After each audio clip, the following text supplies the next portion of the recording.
Kenzo is the son of a soldier. He's the son of Chef Ali. President Yoweri Kaguta Museveni atuuse okwogerako eri abayimbi bonna ababadde bakuŋŋaanidde wali Munyonyo ku Saturday bwe babadde balonchinga album ya Yoweri emanyiddwa nga Yoweri album. President Museveni alina ekyama kye yasabuukuludde okakananga Amazima ne Eddy Kenzo. Ekyama kino abadde akyekuumidde ye nga omuntu. President Museveni we yabadde ayogera ku Eddy Kenzo yamwogeddeko ng'omusajja omwesimbu ekitenkanika olw'ensonga nti ensimbi ze yamuwa eza Federation Eddy Kenzo yazikwata bulungi. Wabula President Museveni yagambye nti bino byonna Eddy Kenzo asobodde okubikola obulungi lwa nsonga nti Eddy Kenzo taata we kamuzaala amanyiddwa obulungi yali musajja munnamagye. Nabwe kityo bannamagye bakola bulungi nnyo babeera beesimbu. Sooka owulirize wano. And I'm very happy with the honesty of Kenzo, because the money we gave him, he used it. Kenzo is the son of a soldier. He's the son of Chef Ali. Wakati nga President Museveni amaze okwasa ekyama era ng'abuulidde bonna ababaddewo nti oyo Eddy Kenzo gwe mulaba musajja azaalibwa musajja munnamagye awedde emirimu peke yake. President Museveni yeekubyemu mu kifuba n'agamba nti naye sibanga ajatudde ekyama ky'omwana ng'omwana abantu teyabagamba nti kitaawe munnamagye. Kati President Museveni wano wennyini ng'ali ku muzindaalo yabulize Eddy Kenzo abantu obadde wabagamba nti taatawo munnamagye oba did you tell them oba Eddy Kenzo ekintu kino obadde okikweka? Byonna President Museveni ng'abimubuuliza ku muzindaalo. President Museveni mukadde ke kamu nannyonnyola nti bannaye siri mu kubagamba nti Eddy Kenzo azaalibwa munnamagye nti bigambo byange, wabula Eddy Kenzo ye kennyini bwe nali njogera naye ye kennyini Eddy Kenzo ye yakiŋŋamba nti azaalibwa munnamagye amanyiddwa nga Chef Ali. Did you tell them your father or you are hiding it?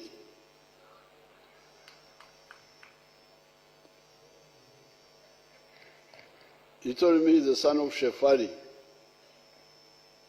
Wakati nga President Museveni amaze okukakasa ebitundu 10 ku kinne waakyo ababaddewo nti bannange Eddy Kenzo oyo yennyini ye yaŋŋamba nti kitaawe ye Chef Ali. President Museveni teyakomye okwo, yamezze n'aluma olw'ensonga nti ne muganda wa Eddy Kenzo omuwala azaalibwa naye mu Chef Ali yabaddewo akadde ako, wabula yabadde tannayanjulwa eri bantu babaddewo. Ne President Museveni yabadde akimanya ebitundu 10 ku kinne waakyo nti muganda wa Eddy Kenzo azaalibwa munnamagye ono Chef Ali yabaddewo. President Museveni kwe kugamba nti ne sister we bannange waali wano ate bafaanagana okufaako obufi. Sister we Eddy Kenzo nawe situka tukulabeko mukwano. Where are the other children of Chef Ali?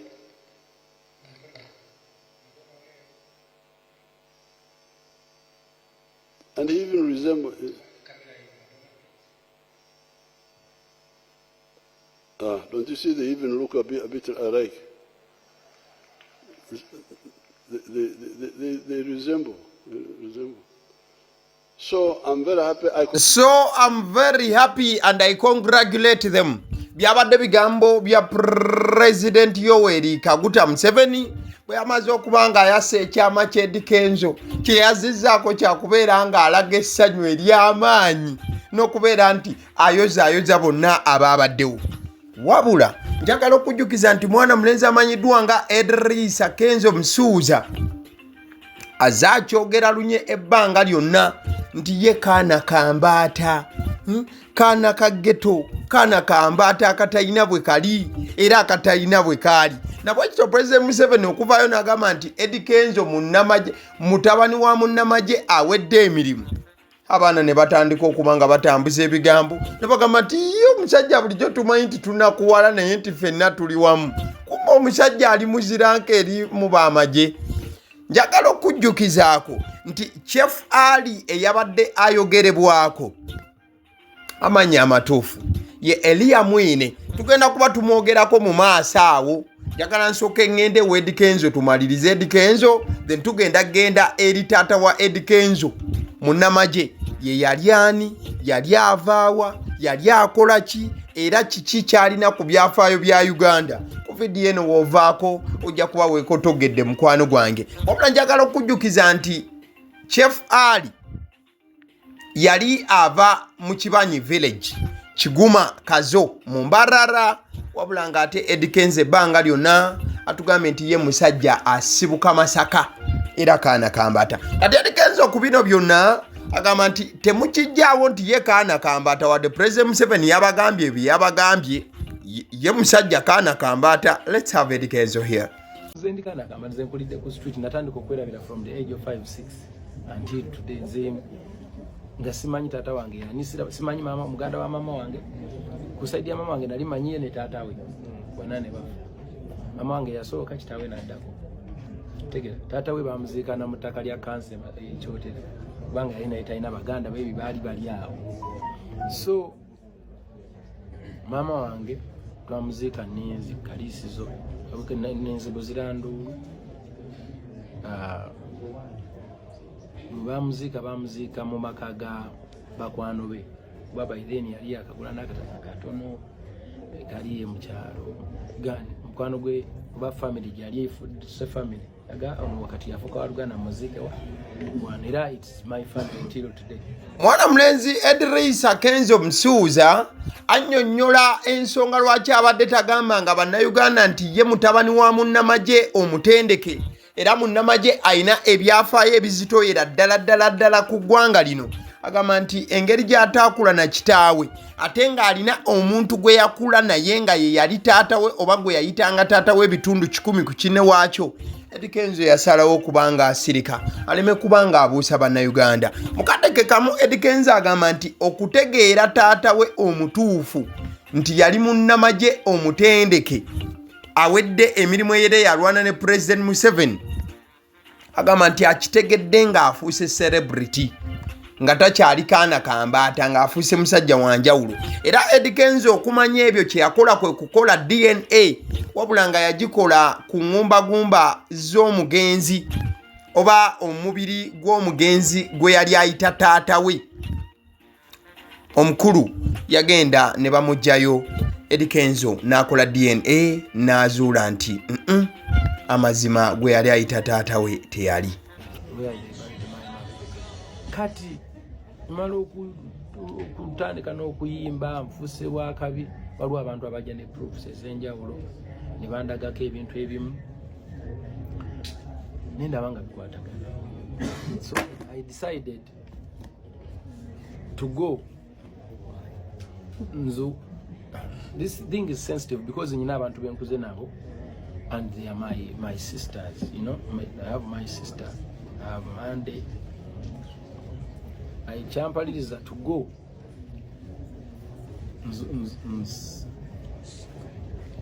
nende wenazika mzee asa tujye akagumba take it to DNA. So we took it to Dubai, and it came out but still is my father kubanga we share yazala mama wange abana, so is my father and kwenda kula manyi nti yali awo, so is my father. Gambo bya Eddy Kenzo. Kati njagala tugende kanemu kanabiri kafumba mwanyi kata konkome malangajja kanakwale ofumba otya bulijjo akambale bale 10 liweze. Tova ku video tugenda kimu ku kimu. Ekifaananyi ekyo it is a group photo eya Eddy Kenzo ne baganda be. Omu kubali mu kifaananyi kino yafa era twakamuziika omwaka gumu emabega. Muganda we Eddy Kenzo awo tugendawo luvannyuma.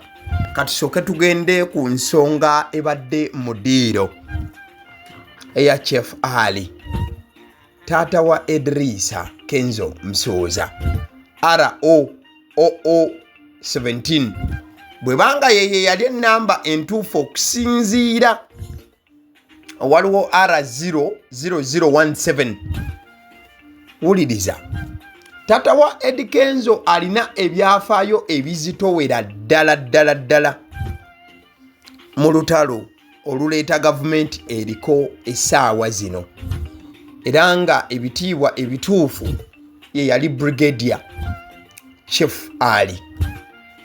Amannya amatuufu ng'ovudde ku linnya eryamuyitibwanga erya Chief Ali yali Brigadier Area Mwine, wabula ng'erinnya lye baakozesanga mu kulwana mu lutabaalo b'entabaalo ze baakolanga baamuyitanga Chief Ali.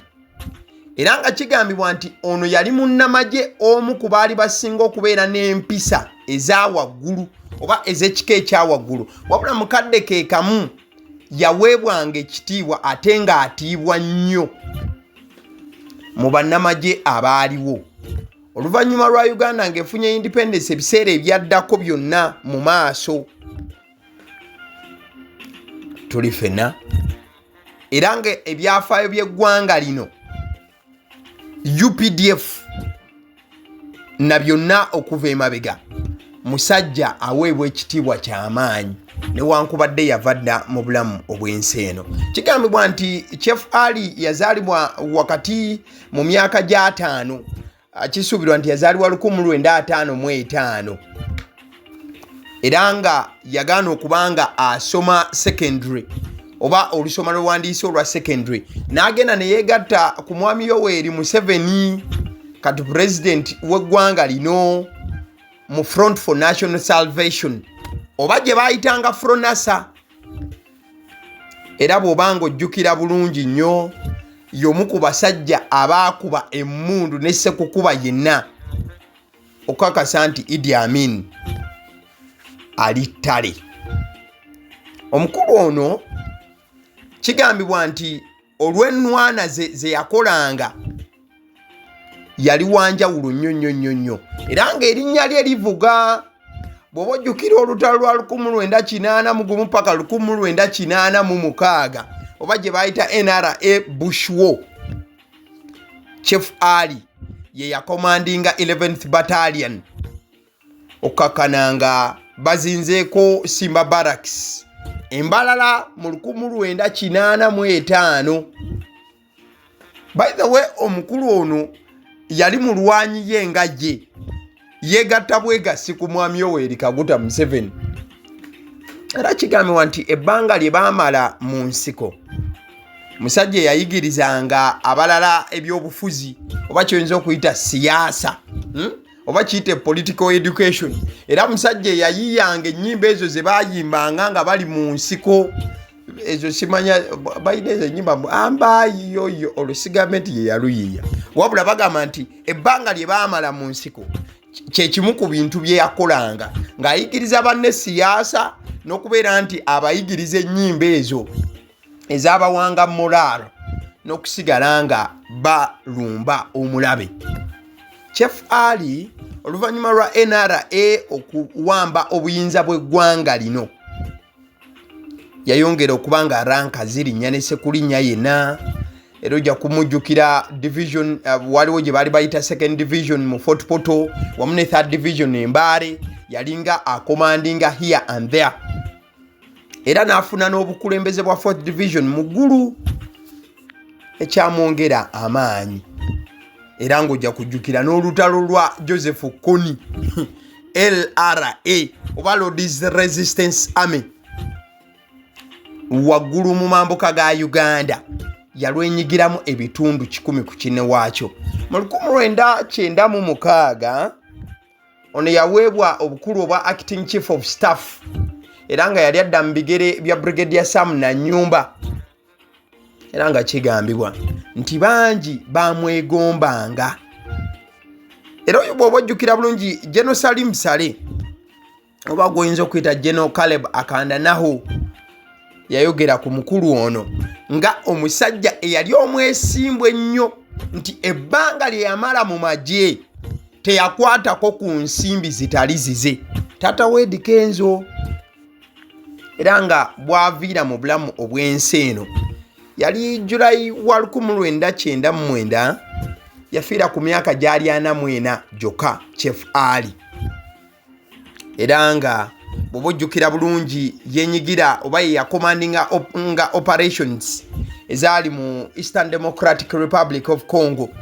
Congo eyo, by the way, Uganda okugiraba nti ebintu by'e Congo ebyo ebibeeramu naki tekyakatandika kati.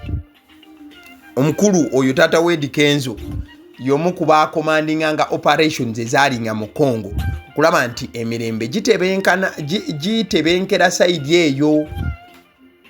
So bagamba nti olugendo lwe nga munnamagye lwali lugendo lwanjawulo nnyo nnyini ddala, era ajjukirwa nnyo mu byafaayo bya NRA wamu n'amagye g'eggwanga lino. So ky'oba olaba nti President Museveni bwe yatuuse okuba nga amwogerako, oli yali musajja we era connection nga y'amaanyi.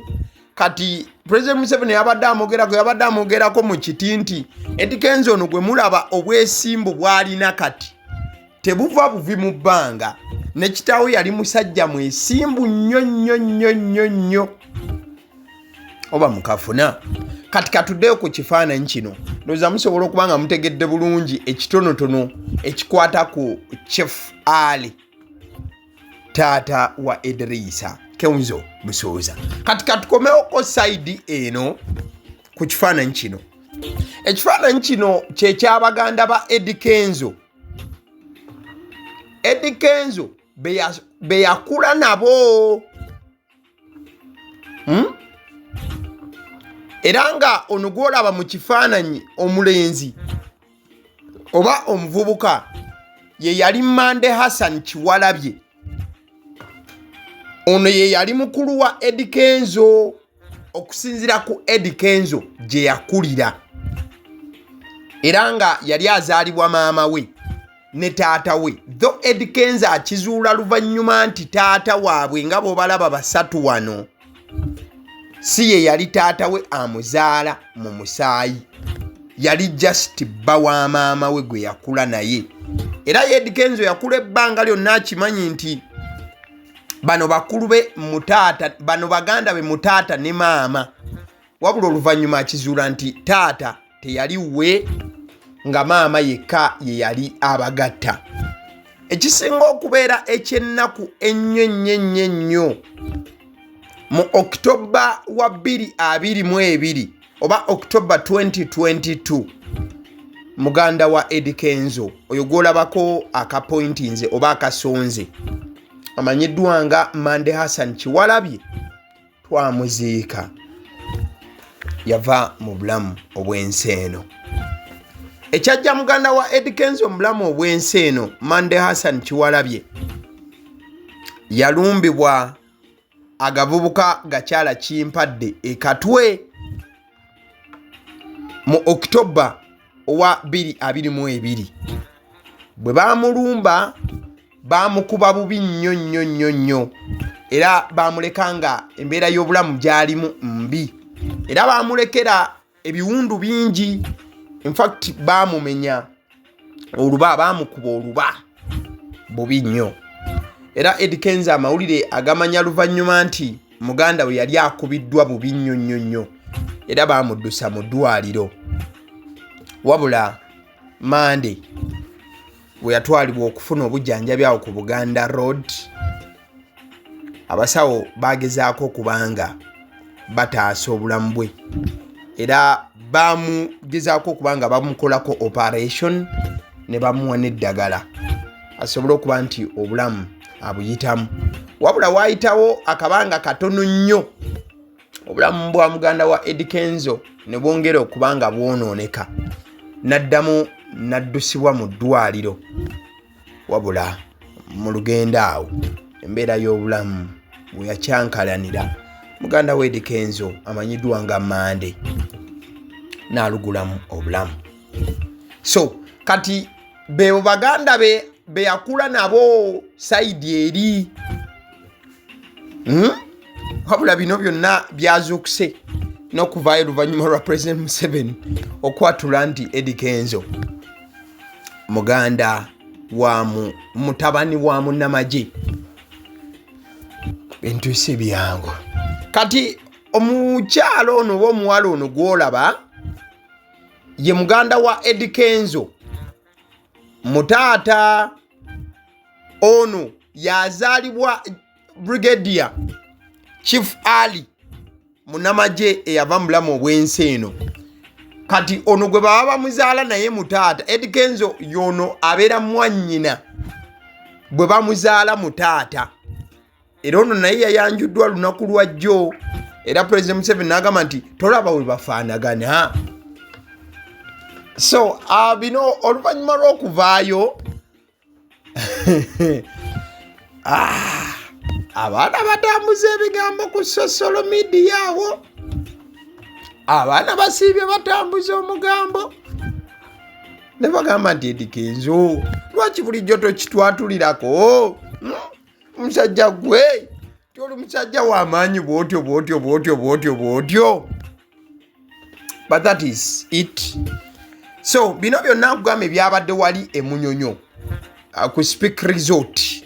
Eddy Kenzo wamu n'abayimbi ba Uganda ab'enjawulo babadde bakoze omukolo ogw'okubeera nti basiima President Museveni nti ayimiridde nabo ebbanga ddene nga creative industry. Munono babadde basabukula ne gyoyita The Yoweri album.